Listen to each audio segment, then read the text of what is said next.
রাধে রাধে। নমস্কার বন্ধুরা, আরও একটি নতুন ভিডিওতে আপনাদের সকলকে স্বাগত জানাই। কেমন আছেন সবাই? আশা করি সবাই ভালো আছেন, সুস্থ আছেন। আর রাধা রানীর কৃপায় আমরাও খুব ভালো আছি। তো আজ সোমবার, এখন বাজে বিকেল 3:30 মতো। তো আমরা দুপুরের প্রসাদ পেয়ে আর রেস্ট করিনি, আজকে সোজা রেডি হয়ে ঘুরতে বেরিয়ে পড়েছি। তো এখন ছোট দিনের বেলা না, এখন প্রসাদ পাওয়ার পরে আর রেস্ট করি না, কোথাও না কোথাও ঘুরতে বেরিয়ে পড়ি অথবা কোথাও না কোথাও দর্শনে বেরিয়ে পড়ি।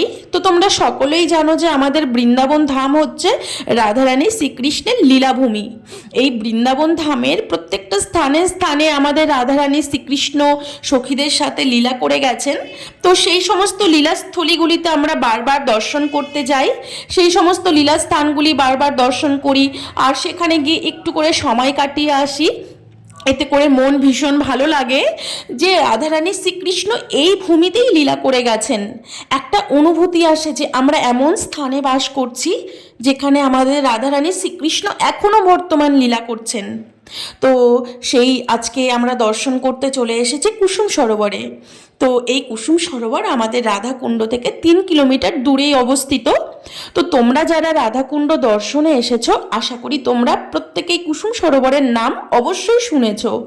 তো এই কুসুম সরোবর একদম রাধাকুণ্ডের কাছেই 3 কিলোমিটার দূরেই একদম গোবর্ধন পরিক্রমা মার্গেই অবস্থিত। মানে গোবর্ধন পরিক্রমা দিতেই ডান সাইডেই এই কুসুম সরোবর অবস্থিত। তো এই কুসুম সরোবরে আমাদের রাধারানীর খুব প্রিয় একটি স্থান। আমাদের রাধারানী শ্রীকৃষ্ণ এই স্থানে এখনও লীলা করছেন।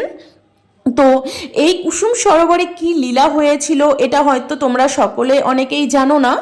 তো আজকে আমি তোমাদের সাথে শেয়ার করব যে এই কুসুম সরোবর এই স্থানটিতে রাধারানী কি লীলা করেন প্রতিদিন, এই স্থানটিতে কি লীলা হয়েছিল, কেন কুসুম সরোবর নাম হয়েছিল।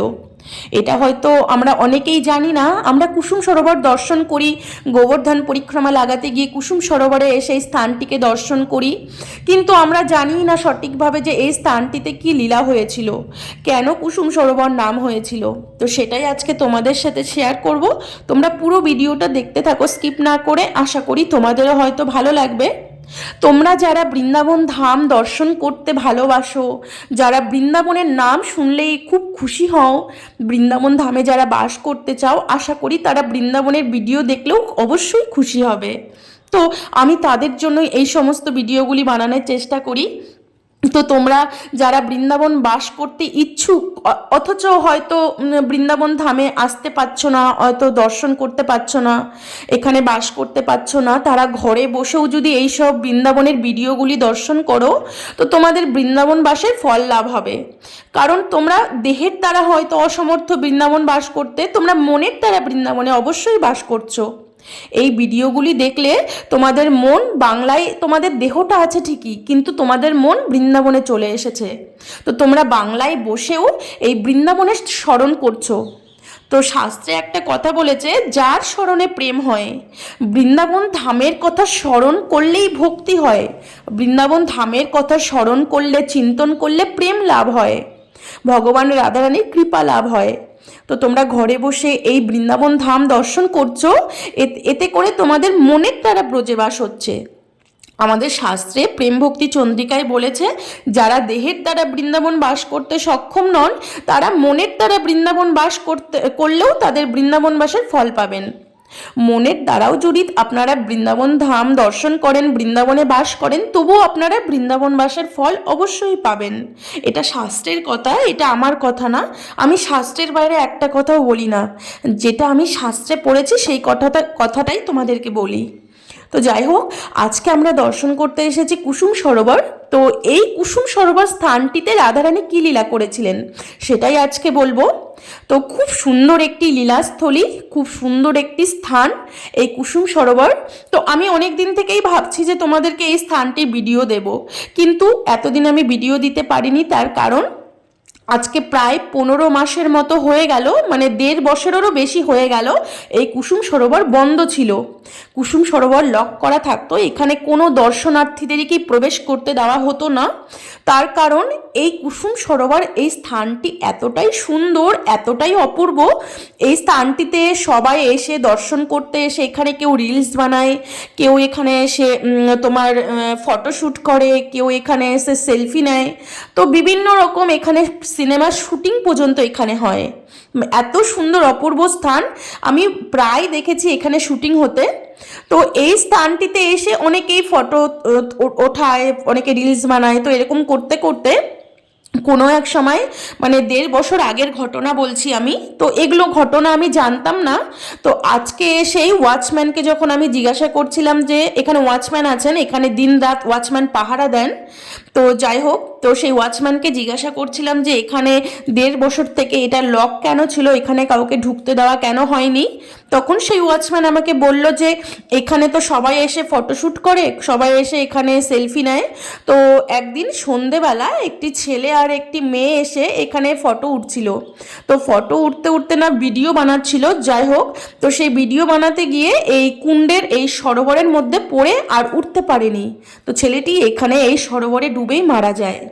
তো এই কারণে এটা পুরো ওপর থেকেই অর্ডার ছিল লক করে দেওয়ার, এই জন্য এতদিন এটা লক ছিল, বন্ধ ছিল। তো এই কুসুম সরোবর যে সরোবরটি আছে না, এই সরোবরটি ভীষণ গভীর, মানে এতটাই গভীর কেউ যদি সাঁতার কাটতে না জানে তো এই সরোবরে পড়ে গেলে আর সে উঠতে পারবে না। তো এই জন্য যারা মানে সাঁতার কাটতে জানে না অথচ এই কুসুম সরোবরে এসে হয়তো স্নান করতে নেয়, অনেকেই এরকম এসে এরকম অঘটন ঘটেছে। তো তার কারণে এখানে বোর্ডও লিখে দেওয়া আছে এই কুসুম সরোবর কিন্তু অনেকটা গভীর, এখানে পড়ে গেলে সে আর উঠতে পারবে না, এতটাই গভীর। তো তবু মানুষ কেয়ারলেস করে এরকম করে, মানে সব কিছু বুঝে শুনে এসেও এরকম অঘটন ঘটায়। তার কারণে এতদিন কুসুম সরোবর লক করা ছিল, এখানে কাউকে প্রবেশ করতে দেওয়া হতো না। প্রায় 1.5 বছরেরও ওপরে হয়ে গেছে। তো 1.5 বছর পর এখন কুসুম সরোবর আবার নতুন করে ওপেন হয়েছে। এখানে কাজ চলছে, তোমরা দেখতেই পাচ্ছ, এখানে পুরো কালারিং চলছে, মানে মন্দিরগুলো কালার চটে গেছে। তো এখন এই মন্দিরগুলোকে আবার নতুন করে কালার করা হচ্ছে। তো মন্দিরগুলো এই দেখতেই পাচ্ছ কত সুন্দর, কত বড় এরিয়া নিয়ে এই কুসুম সরোবর, খুব সুন্দর একটি স্থান। মানে আর এই কুসুম সরোবরের পেছনে শুধু জঙ্গল আর জঙ্গল। তো এই স্থানটিতে এলে মনে হয় যে সত্যি আমরা বৃন্দাবন ধামেই বাস করছি। বৃন্দাবন ধাম আমরা শুনেছি বন জঙ্গলে ভর্তি, তো এই সব স্থানে এলে বোঝা যায় হ্যাঁ সত্যি আমরা বৃন্দাবনেই আছি এখন। অপ্রাকৃত বৃন্দাবনের এমনই সৌন্দর্য ছিল, এত অপূর্ব দর্শন ছিল, কিন্তু আমাদের চোখ দিয়ে তো আর এই অপ্রাকৃত বৃন্দাবন দর্শন করতে পারবো না। আমরা এখানে এসে মায়ার বৃন্দাবনই দর্শন করব, মায়ার চোখ দিয়ে তো মায়াই দর্শন করব না। তো আমাদের শাস্ত্রে বলেছে এই অপ্রাকৃত বৃন্দাবন এখনো অবস্থিত, মায়ার রূপ ধরে আছে। মায়ার রূপ ধরে এই জন্যই আছে যাতে সাধারণ মানুষও এই বৃন্দাবনে প্রবেশ করে এই বৃন্দাবন ধামে দর্শন করে স্পর্শ করে এই বৃন্দাবনে বাস করে বৃন্দাবন ধামে কৃপা লাভ করতে পারে। এই জন্যই বৃন্দাবন ধাম আমাদের মতো মায়ার জীবকে উদ্ধার করার জন্যই মায়ার চাদর পরে আছে, তার অপ্রাকৃত রূপটাকে সে গোপন করে রেখেছে। কিন্তু আমরা যখন এই কুসুম সরোবরে আসি তখন এই কুসুম সরোবরের অপূর্ব সৌন্দর্য দর্শন করে মনে হয় যেন হ্যাঁ আমরা সত্যি অপ্রাকৃত বৃন্দাবনে আছি। তো তোমরা দেখতেই পাচ্ছ এই অপূর্ব স্থান। তো এই স্থানটিতেই কিন্তু রাধারানী প্রতিদিন সকাল 11টা থেকে 11:30টার মধ্যে উপস্থিত হয়। তো আর এইদিকে তোমরা দেখতেই পাচ্ছ সাদা রঙের একটা দোতলা মন্দির। তো এই স্থানটির নাম হচ্ছে উদ্ধব বৈঠক। উদ্ধবের নাম তোমরা সকলেই শুনেছ, ভগবান শ্রীকৃষ্ণের কাকাতো ভাইয়ের নাম উদ্ধব। তো সেই উদ্ধব বৃন্দাবনে এসে বৃন্দাবনে কৃপা লাভ করেছিলেন, আর এই বৃন্দাবনে তপস্যা করছেন। গোপীদের পদরেণু লাভের আশায় উদ্ধব মহাশয় এখনও এই বৃন্দাবনের ভূমিতে তৃণগুল্ম রূপে বাস করছেন। তো এইটি হচ্ছে উদ্ধব বৈঠক, একদম কুসুম সরোবরের মধ্যেই অবস্থিত। আর এই কুসুম সরোবরের অপোজিট সাইডেই আছে হচ্ছে উদ্ধব কুণ্ড, আর এটা হচ্ছে উদ্ধব বৈঠক। যখন ভগবান শ্রীকৃষ্ণ দ্বারকায় তার লীলা অপ্রকট করে তিনি অপ্রকট হয়ে গেলেন, তখন তার 16,108 যে মহিষী ছিল, মানে বিবাহিত স্ত্রী ছিল, তখন শ্রীকৃষ্ণ যখন অপ্রকট হয়ে গেলেন, তখন তার 16,108 স্ত্রী তারা সবাই বৃন্দাবন ধামে এসেছিলেন এই স্থানে উদ্ধব মহাশয়ের কাছে। তখন উদ্ধব মহাশয় তাহাদেরকে শ্রীমদ্ ভাগবত কথা শোনান এই স্থানটিতেই, ওই উদ্ধব বৈঠক স্থানটিতেই। তো এই উদ্ধব বৈঠক স্থানটিও তোমাদেরকে দর্শন করাবো পরে কোনো এক সময়। তো আজকে আর দর্শন করাতে পারবো না, কারণ আজকে না মানে বিকেল হয়ে গেছে, সন্ধে হয়ে গেছে। তো তোমাদেরকে পরে কোনো সময় দর্শন করাবো। এই উদ্ধব বৈঠক স্থানটিতেই উদ্ধব মহাশয় প্রথম ভাগবত কথা বলেছিলেন। এক ভাগবত কথা বলেছেন সুখদেব মুনি পরীক্ষিত মহারাজকে, আর সুখদেব মুনিরও প্রথমে ভাগবত শুনিয়েছিলেন উদ্ধব মহাশয় ওই 16,108 মহর্ষিকে। তো এই স্থানটি, যে স্থানটিতে এখনও বর্তমান রাধারানী আসছেন, প্রতিদিন সকাল 11টা থেকে 11:30টার মধ্যে রাধারানী এই স্থানটিতে পুষ্পচয়ন করতে আসেন। তো রাধারানী এখানে পুষ্পচয়ন করে সূর্যকুণ্ডে যান। প্রতিদিন রাধারানী যখন বর্ষণায় থাকেন বাপের বাড়িতে, অথবা যখন শ্বশুর বাড়িতে থাকেন যাবটে, তো বাপের বাড়িতে থাকলে বাপের বাড়ি থেকে আসেন, অথবা শ্বশুর বাড়িতে যখন থাকেন যাবটে তখন যাবট থেকে আসেন। প্রতিদিন সকাল 11টা বাজলেই রাধারানী সখীদের সাথে সূর্য পূজার জন্য ফুল তুলতে আসেন এই কুসুম সরোবরে। এখানে ফুল তুলে নিয়ে সূর্যকুণ্ডে যান, সূর্যকুণ্ডে গিয়ে সূর্য পূজার থালি ফুল রেখে আবার রাধাকুণ্ডে চলে আসেন। রাধাকুণ্ডে এসে রাধাকুণ্ডে যখন দুপুর 12টা বাজে তখন রাধাকুণ্ডে জলকেলি লীলা করেন। জলকেলি লীলা, দুপুরে মধ্যাহ্ন ভোজন করেন, এখানে পাশাকিরা খেলা করেন। তো আমরা যে অষ্টকালীন গ্রন্থ আছে আমাদের গৌর গোবিন্দ লীলামৃত গুটিকা, সেই গৌর গোবিন্দ লীলামৃত গুটিকাতে সমস্ত লীলা বর্ণনা করা আছে। এগুলো যারা লীলা স্মরণ করেন, যেসব মহাত্মারা, যেসব ভজনানন্দী মহাত্মারা লীলা স্মরণ করেন, তারাই একমাত্র এগুলো জানবেন। তো সেই গৌর গোবিন্দ লীলামৃত গুটিকা যারা স্মরণ করেন, যারা স্মরণাঙ্গ ভজন করেন, তারা এগুলো স্মরণ করেন প্রতিদিন। তো রাধারানী কুসুম চয়ন করে সূর্য পূজার থালি নিয়ে সেই সূর্যকুণ্ডে রেখে, সেই সূর্যকুণ্ডে আবার বড় সূর্যকুণ্ড আছে, সেটাও তোমাদেরকে দর্শন করাবো। সেই সূর্য মন্দির আছে, সেখানে সূর্য পূজার থালি রেখে রাধাকুণ্ডে এসে জলকেলি লীলা করে আবার সূর্যকুণ্ডে গিয়ে সূর্য পুজো করে তারপরে যখন বিকেল 3:36 বাজে তখন চলে যান। তো এই হচ্ছে কুসুম সরোবরের লীলা। তো এখানে রাধারানী প্রতিদিন কুসুম চয়ন করতে আসেন সখীদের সাথে। তখন শ্রীকৃষ্ণ একদিন রাধারানীকে বললেন যে বনমালী সেজে রাধারানীকে বললেন, সখীদেরকে বললেন, তোমরা আমার কুসুম বাগানে এসে প্রতিদিন কুসুম চয়ন করে আমাদের কুসুম বাগানের সৌন্দর্য নষ্ট করে দিচ্ছ।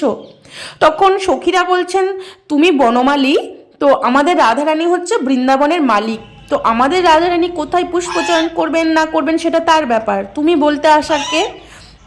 তো রাধারানী সেই বনমালীকে দেখেই চিনতে পেরে গেছিলেন ইনি বনমালী না, ইনি বনবিহারীজি। তখন বনবিহারীজিকে বললেন, তুমি তোমার আসল পরিচয় দাও। তখন বনবিহারী সেই বনমালীর বেশ ছেড়ে বনবিহারীর বেশে সাজলেন। তখন বনবিহারীর বেশে যখন সাজলেন তখন রাধারানীকে বললেন যে আমি তোমার বেনুনি করব, মানে চুল বেঁধে দেব। তখন রাধারানী বলছে, ঠিক আছে, তুমি যখন আমার চুল বেঁধে দিতে চাও কুসুম দিয়ে, তাহলে তুমি আমার চুল বেঁধে দাও। মানে কুসুম সরোবর নামটি কেন হলো সেটা বলছি। তখন ভগবান শ্রীকৃষ্ণ বনবিহারী বেশে সাজলেন। সাজার পর রাধারানীকে বললেন, আমি এই কুসুম চয়ন করে এই কুসুম দিয়ে তোমার বেনুনি করে দেব, মানে খোপা বেঁধে দেব। তখন রাধারানী বলছে, ঠিক আছে, তুমি আমার খোপা বেঁধে দাও। তখন সেই কুসুম চয়ন করলেন বনমালী, বনবিহারী সেই কুসুম চয়ন করলে সেই কুসুমগুলোকে ধুয়ে রাধারানী বেনুনি করবেন। তো এবার যমুনায় যাবেন ধুতে। তো রাধারানী বললেন, যমুনায় যেতে তোমার অনেক দেরি হয়ে যাবে, তুমি এখানেই আমাকে কুসুমগুলোকে ধুয়ে দাও। তখন বনবিহারীজি নিজের বংশী দ্বারা এই কুসুম সরোবর খনন করলেন। সেই সরোবর খনন করে সেই সরোবরেই সেই কুসুমগুলোকে ধৌত করে রাধারানীর বেনুনি করে দিলেন। তো তারপর থেকে এই সরোবরের নাম হয়ে গেল কুসুম সরোবর, কারণ এই কুসুম ধুয়েছিলেন, মানে ফুলগুলি চয়ন করে, আর মাটিতেও পড়েছিল অনেক ফুল, তো সেই ফুল তুলে নিয়ে সেই সরোবরে ধুয়ে নিয়ে রাধারানীর বেনুনিতে খোপাতে বেঁধে দিয়েছিলেন। সুন্দর করে রাধারানী শৃঙ্গার করে দিয়েছিলেন ফুল দিয়ে। এই জন্য এই স্থানটির নাম হয়ে গেল কুসুম সরোবর। আর এই কুসুম সরোবরে প্রতিদিন রাধারানী সকাল 11টা বাজলেই এখানে কুসুম চয়ন করতে আসেন। এখনো বর্তমানে এই লীলা হচ্ছেন, এখনো প্রতিদিন রাধারানী এই কুসুম সরোবরে আসছেন। এই সেই স্থান, যে স্থানে এখন আমরা দাঁড়িয়ে আছি। তো এই সমস্ত লীলাগুলি আমরা অষ্টকালীন গৌর গোবিন্দ লীলামৃত গুটিকাতে দেখতে পাই। তো এই স্থানটিতে এত সুন্দর লাইটিংয়ের ব্যবস্থা করেছে। তো আমরা বিকেলবেলা প্রায় অনেকটা টাইম 3 থেকে 4 ঘন্টা সময় কাটিয়েছি কুসুম সরোবরে। এখানে এলে আর বাড়ি ফিরতে ইচ্ছে করে না, এত ভালো লাগে আমার এই কুসুম সরোবরে। কিন্তু এতদিন বন্ধ ছিল, তার কারণে আমরা আসতে পারিনি। তো দেখো, যখন সন্ধে 6:30 বাজে, 6:30 বাজলেই এখানে সুন্দর লাইটিংয়ের ব্যবস্থা, মানে এমন রকম কোনো কিছু মেশিন সেট করা আছে জলের মধ্যে। তো এই জলগুলোর ফোয়ারাতেই পুরো লাইটিং হচ্ছে, আর জলের ফোয়ারাতেই এখানে তোমার ভিডিও চালিয়ে দিয়েছে। মানে যেরকম আমরা সিনেমার পর্দায় দেখি, মানে যখন সিনেমা হলে আমরা সিনেমা দেখতে যাই, পর্দার মধ্যে রশ্মি দিয়ে সিনেমা শুট চালু হয়, সেম ওই জিনিসই এখানে করেছে জলের মধ্যে। এই কুসুম সরোবরের মধ্যে এমন একটা মেশিন সেট করা আছে, সন্ধে 6:30 বাজলেই লাইটিং শুরু হয়। আর এই জলের ফোয়ারা দিয়ে এমন করে ফোয়ারাটা ছুটবে, এই জলের মধ্যেই লাইটিং করে। দেখো এখানে তোমার উদ্ধব সংবাদ একটা লীলা আছে, সেই লীলাটি দেখাচ্ছেন। মানে এগুলো তোমরা না দেখলে বুঝতে পারবে না। প্রতিদিন সন্ধ্যাবেলা হয় এটা 6:30 থেকে। তো এতদিন তো বন্ধ ছিল, কাল থেকে এগুলো সব ঠিক হয়েছে। মানে কালকে নাকি মিস্ত্রি এসে সব ঠিক করে এগুলো সব ঠিক করে রেখেছে। তো কাল থেকে আবার স্টার্ট হয়েছে লীলা। তো তোমাদের যদি কারো দর্শন করার ইচ্ছে থাকে, সন্ধে 6:30 পর এলে এগুলো দর্শন করতে পারবে। তো কত সুন্দর লীলা, যে উদ্ধব মহাশয়কে যখন বৃন্দাবন ধামে পাঠালেন গোপীদেরকে বলার জন্য, শ্রীকৃষ্ণ যখন মথুরায় চলে গেলেন গোপীদেরকে শান্ত করার জন্য, তখন সেই উদ্ধব এলেন বৃন্দাবনে। সেই লীলাটি এখানে দর্শন করাচ্ছে জলের মধ্যে। তো যখন লীলা হচ্ছে তখন এখানে লীলা দেখাচ্ছে, আবার মাঝে মাঝে একটু করে গান হচ্ছে, তখন এই লীলাটাকে স্টপ করে জলের লাইটিং হচ্ছে। মানে এত অপূর্ব জিনিস করেছে, এত সুন্দর, দেখেই মনটা খুশি হয়ে যাচ্ছে। তো আমরা তো দুপুর 3:30 গেছি, আর 6:30, মানে আমরা প্রায় কালকে 7টা পর্যন্ত কুসুম সরোবরে ছিলাম। মানে ভীষণ ভালো লেগেছে, মানে আমার আসতে ইচ্ছা হচ্ছিল না। রাত্রি 10টা পর্যন্ত এরকম লীলা দর্শন করাবে, এরকম লাইটিং হবে। তো যাই হোক, তো আমরা দর্শন করে এবার পুরোটা দর্শন করতে পারিনি, কারণ রাত্রি 10টা পর্যন্ত হবে। তো এই উদ্ধব সংবাদ লীলাটি এখানে দর্শন করাচ্ছে। তো আর নারদ মুনি ছিলেন, তো নারদ মুনি কিন্তু এখানেই এই নারদ কুণ্ডে স্নান করেই কিন্তু রাসে প্রবেশ করেছিলেন। আর এই কুসুম সরোবরে এসেই নারদ মুনি শ্রীকৃষ্ণ রাধারানীর যুগল রূপ দর্শন করেছিলেন। এই সেই স্থানটি, এই স্থানেই রাধারানীকে আর শ্রীকৃষ্ণকে যুগল রূপে দর্শন করেছিলেন এই সরোবরে স্নান করে। তো নারদকুণ্ডও কাছে, কুসুম সরোবরের একদম কাছে। কুসুম সরোবর, নারদকুণ্ড আর উদ্ধব কুণ্ড একদম সঙ্গে সঙ্গে লাগানো। আর উদ্ধব কুণ্ড হচ্ছে কুসুম সরোবরের উল্টো দিকে। তো একদম সব গোবর্ধন পরিক্রমা মার্গের মধ্যেই সব লীলাস্থলীগুলি পড়ে। তো এই সমস্ত লীলাস্থলীগুলিতে আমরা বারবার দর্শন করতে আসি, তার কারণ এই সমস্ত লীলাস্থলীগুলিতে এলে একটা অনুভব জাগে যে এই সমস্ত জায়গাতেই, এই ভূমিতেই আমাদের রাধারানী লীলা করে গেছেন। এই ভূমিতেই আমাদের শ্রীকৃষ্ণ রাধারানী এখনো বর্তমান লীলা করছেন। আমাদের চোখ হয়নি, আমরা দেখতে পাচ্ছি না, কিন্তু যেসব মহৎ, যাদের চোখ হয়েছে, যাদের প্রেম চক্ষু হয়েছে, তারা এই ভূমিতে বসেই এইসব লীলা দর্শন করছেন। তো অপ্রাকৃত বৃন্দাবন ধাম তো অপ্রাকৃত, কিন্তু মায়ার চাদর ধরে আছেন আমাদের মতো পাপী জীবগুলোকে উদ্ধার করার জন্য। আর সেই অপ্রাকৃত বৃন্দাবনের রূপ ধরে যদি থাকতেন, আমরা এখানে প্রবেশ করতে পারতাম না। আজকে আমাদের মতো জীবগুলো যাতে এই ধামে প্রবেশ করতে পারে, এই জন্যই এই বৃন্দাবন ধাম মায়ার চাদর পড়ে আছে। তো যাই হোক, তো এই লাইটিংগুলো দেখে এত ভালো লাগছে, মানে অপূর্ব লাইটিং করেছে। এগুলো কিন্তু যে হচ্ছে জলের ফোয়ারা। তো এগুলো আমরা আগেও দেখেছি, দুর্গাপুজোতে এরকম লাইটিং করে জলের ফোয়ারা দিয়ে, কিন্তু এত বড় কুসুম সরোবরের মধ্যে এত সুন্দর করে করেছে, মানে ভাবতেই অবাক লাগে। তো এগুলো আমরা অনেকক্ষণ ধরে এগুলো দর্শন করছিলাম। আর ওখানে লীলাগুলো দেখাচ্ছিল, আমরা লীলাগুলো দেখছিলাম।